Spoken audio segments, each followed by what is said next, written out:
नमस्ते सभी भैया बहन। तो चलिए आज अपन पढ़ते हैं कक्षा 8 में वापस प्रश्नावली 2.2।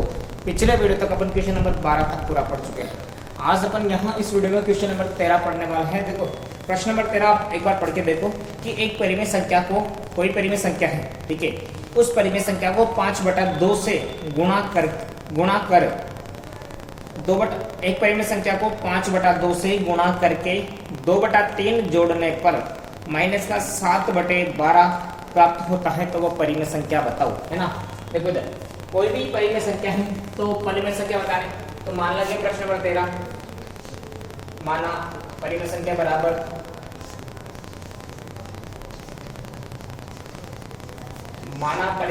बराबर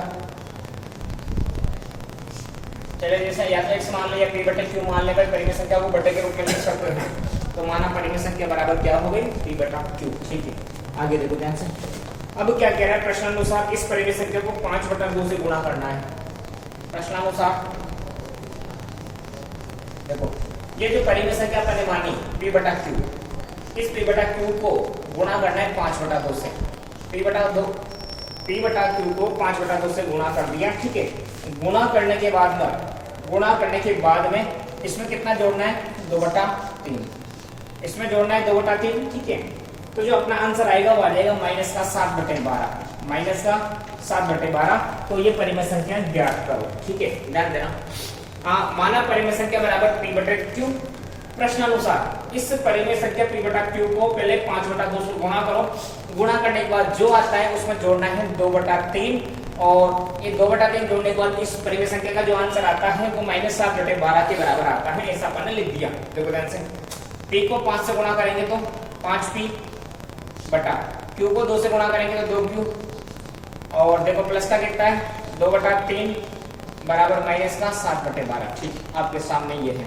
अब अपन को निकालना है परिमेय संख्या p/q का मान, परिमेय संख्या p/q का मान निकालना है। तो ध्यान से देखो ये जो प्लस का 2/3 है इसको बराबर के उधर भेजना पड़ेगा। तो ये प्रक्रिया क्या कहलाती है, पक्षांतर करने पर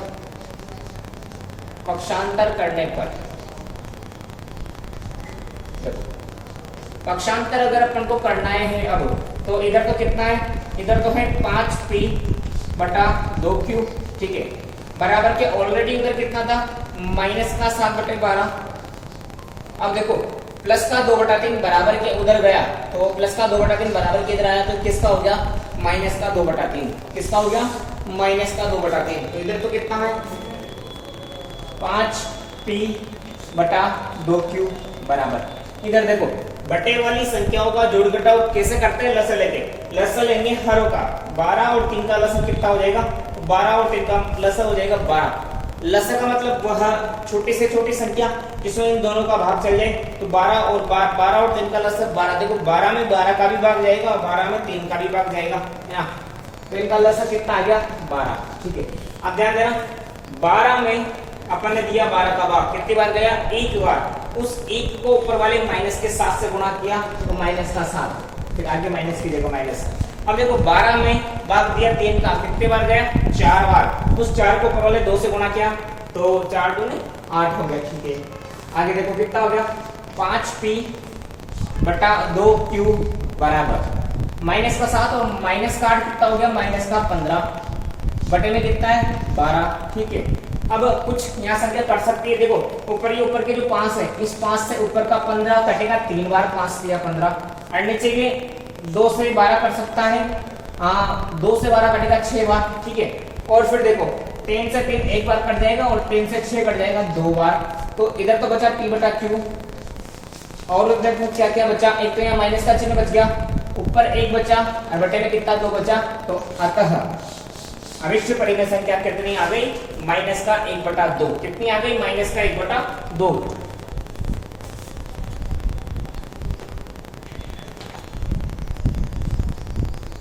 ठीक है, ये अपना आंसर आ चुका है यहाँ पर माइनस का 1/2।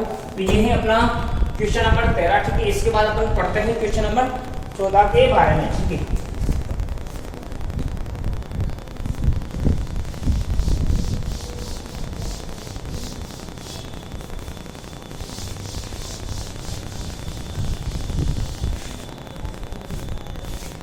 देखो अब करेंगे अपन क्वेश्चन नंबर 14 के बारे में। क्वेश्चन नंबर जो 14 है वो क्या कह रहा है कि लक्ष्मी एक बैंक में, ठीक है, कैशियर है, उसके पास नकदी के रूप में रुपए 100 मतलब 100 रुपए, 50 रुपए और 10 रुपए के नोट है। यानी कि वो जो जहां कैशियर है उसके पास जो नोट रखे हैं उसमें कुछ नोट 100 रुपए के हैं, कुछ 50 रुपए के हैं और कुछ जो है 10 रुपए के नोट हैं। और उन नोटों की संख्याओं का जो अनुपात है वो है 2:3:5। मतलब नोट इस हिसाब से है कि अगर आपस में भाग लगाएंगे तो 2:3:5 अपन को अनुपात आएगा, ठीक है। और उनका कुल मिलाकर मूल्य जो है वो है 4 लाख रुपए। कुल पैसे जितने भी पैसे रखे हैं उसके पास उनका मूल्य 4 लाख रुपए है। तो उसके पास प्रत्येक प्रकार के कितने नोट हैं, प्रत्येक प्रकार के कितने नोट है। अब देखो जैसा प्रश्न में पहले लाइन दे रखा है अपन वो लाइन लिख देंगे कि बैंक में रुपए 100, रुपए 50 तथा रुपए 10 के नोटों की संख्या का अनुपात, नोटों की संख्या का अनुपात, ठीक है। कितना दे रखा है 2:3:5, ठीक है। इतना अपन को नोटों की संख्या का अनुपात दे रखा है। अब अनुपात का मतलब ये ऐसा नहीं कि 100 रुपए के सिर्फ 2 ही नोट हैं, ये अनुपात है। हो सके 100 रुपए के 200 नोट हो या 50 के 300 हो और 10 के 500 नोट हो, ऐसे भी अनुपात निकल सकता है। मतलब नोटों की संख्या कितनी हो सकती है, लेकिन कटने के बाद में 2, 3 और 5 ही बचेगा, ये होता है अनुपात का मतलब, ठीक है। रुपए 100 पहले कैसे बोलते थे, पहले बोलते थे 100 रुपए, अब कैसे बोलते हैं रुपए 100, रुपए 50 और रुपए 10, ठीक है। अब देखो इनकी नोटों का संख्या का अनुपात दे रखा है और एक और दे रखा है कुल मूल्य। जैसा प्रश्न में दे रखा है वैसा अपन यहां लिख देते हैं। कुल मूल्य जो है वह रुपए 4 लाख दे रखा है। कुल मूल्य की अगर बात की जाती है इस क्वेश्चन में तो 4 लाख रुपए,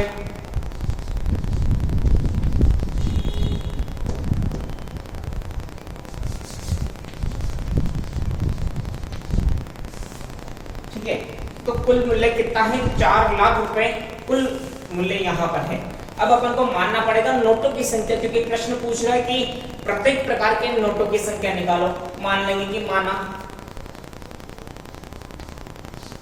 रुपए 100 के नोटों की संख्या बराबर,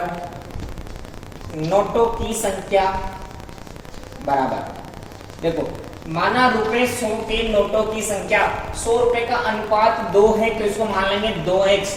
उसी प्रकार से 50 रुपए के नोटों की संख्या 3x और 10 रुपए के नोटों की संख्या कितना हो जाएगा 5 है तो 5x यहाँ से हो जाएगा, ठीक है। रुपए 50 आप पढ़ दोगे यहाँ, रुपए 50 के नोटों की संख्या बराबर 50 का अनुपात कितना है 3 है तो 3x। और उसी प्रकार से रुपए 10 के नोटों की संख्या का अनुपात बराबर 10 रुपए का अनुपात 5 है तो ये हो गया 5x, ठीक है। अब ये संख्या है, ये नोटों की संख्या अपन ने मानी है। अभी अपन को फिक्स नहीं है कि इसका मूल्य कितना बन रहा है, लेकिन कुल मूल्य कितना है 4 लाख रुपए। अब देखो 100 रुपए के नोटों की संख्या 2x है। मान के चलो अगर इसके पीछे जैसे कोई भी है, अगर ये एक नोट है तो 100 रुपए बनेगा, यहाँ 2 नोट है तो 200 रुपए बनेगा, 3 नोट है तो 300 रुपए बनेगा। ये संख्या है। अगर इससे अपन रुपए बनाना चाहते हैं तो इसको 100 से गुणा करना पड़ेगा। किससे गुणा करना पड़ेगा 100 से। अब देखो अगर ये 50 रुपए के जैसे 3x एक नोट है तो 50 बनेगा, ये 2 है तो 100 रुपए, ये 3 है तो 150 रुपए। तो अभी ये संख्या है, इसको रुपए बनाने के लिए इसको 50 से गुणा करना पड़ेगा और इसको रुपए बनाने के लिए इसको 10 से गुणा करना पड़ेगा, ठीक है। अब देखना ध्यान से, प्रश्नानुसार कुल मूल्य की बात कर लेते हैं। प्रश्नानुसार अपने पास में जो कुल मूल्य है, प्रश्नानुसार नोटों का जो कुल मूल्य अपने पास में है वो है 4 लाख रुपए। कितना है 4 लाख रुपए, ठीक है। अब देखो तीनों राशियों को जोड़ेंगे तो पहले 100 रुपए के, देखो 100 रुपए के कितने नोट हैं 2x, ये नोटों की संख्या है, जबकि इधर अपन ले रहे हैं कुल मूल्य। तो संख्या में संख्या जोड़ते हैं, मूल्य में मूल्य जोड़ता है, ठीक है। तो 2x ये नोटों की संख्या है, इसे रुपए अगर बनाना चाहते हैं तो किससे गुणा करना पड़ेगा? 100 से। उसके बाद देखो 50-50 रुपए के नोटों की संख्या कितनी है? 3x है। इससे अगर अपन मूल्य बनाना चाहते हैं तो किससे गुणा करना पड़ेगा? 50 से। ठीक उसी प्रकार 10-10 रुपए के नोटों की संख्या कितनी है? 5x। इससे अगर अपन मूल्य बनाना चाहते हैं तो ये 10-10 तो 10 से गुणा करना पड़ेगा, और ताकि मूल्य मूल्य मूल्य सारा का सारा मूल्य बन जाएगा, तो टोटल मूल्य 4 लाख के बराबर आएगा। अब देखो 2x को 100 से गुणा करेंगे, ये हो गया 200x, प्लस 3x को 50 से गुणा करेंगे, और 50 दिया 150x, प्लस और देखो 10 को 5 से गुणा करेंगे, 50x बराबर रुपए 4 लाख।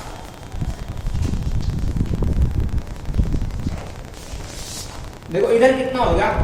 200 और 150, 350, 350 और 50 कितना हो गया? 400। इधर तो हो गया 400x, 400x बराबर इधर है 4 लाख रुपए, ठीक है। अपन को निकालना है यहाँ x का मान। तो देखो ये 400 से 400 कट गया एक बार, उधर बचा x बराबर 1 और उसके पीछे 3 0, x 1 2 3, तो ये x आ गया, x बराबर 1000 रुपए। x बराबर 1000 रुपए नहीं, x बराबर 1000। ये ना तो रुपए है ना ही संख्या है, ये सिर्फ अनुपात को दर्शा रहा है। x बराबर 1000। अब अपन को नोटों की संख्या निकालनी है, अतः रुपए 100 के नोटों की संख्या 2x, तो x को 2 से गुणा करते हैं 2000, 3x, x को 10 से गुणा करते हैं 3000, x को 5 से गुणा करते हैं 5000, यहां से आ जाएगा, ठीक है। अतः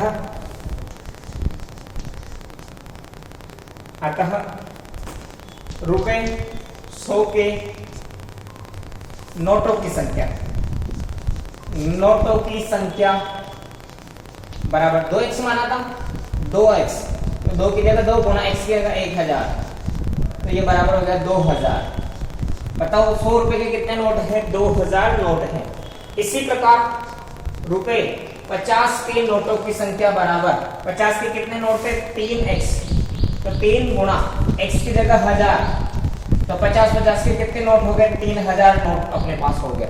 इसी प्रकार रुपए 10 के नोटों की संख्या बराबर कितना माना था अपने? 5x, तो 5 गुणा 1000, x की जगह 1000, तो ये हो गया टोटल 5000। तो 50-50 के 10-10 के कितने नोट हैं? 5000, 50-50 के 3000 नोट, और 100 के 2000 नोट। इन सभी का मूल्य टोटल 4 लाख रुपए के बराबर है। तो ये था अपना प्रश्न नंबर 14। इसके बाद प्रश्न नंबर 15 अपन करेंगे यहाँ पर। देखो प्रश्न नंबर जो 15 है, प्रश्न नंबर 15 भी बिल्कुल इसी प्रश्न के समान है। उसमें क्या बोल रहा है कि टोटल मूल्य, कुल मूल्य तो 300 रुपए है, कुल मूल्य 300 रुपए है।